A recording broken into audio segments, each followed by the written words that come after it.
స్తోత్రం. మరొక ఆదివారం దేవుడు మనకిచ్చాడు. హల్లెలూయా. ఒక పాట పాడుకుందాం. పాటల పుస్తకం ఇవ్వండమ్మ జరా. నా పుస్తకం ఒకటి ఇక్కడ పెట్టండి. ఎప్పుడు ఆల్రెడీ ఉన్నది కానీ కొత్త పుస్తకం ఉంటే బాగుంటుంది.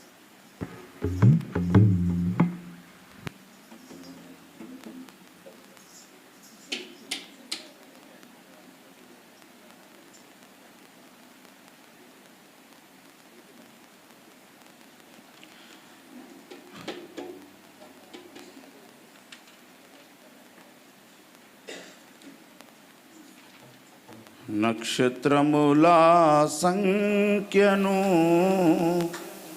ఆయనే నియమించెను, వాటి కన్నియు పేరులు పెట్టుచున్నావా.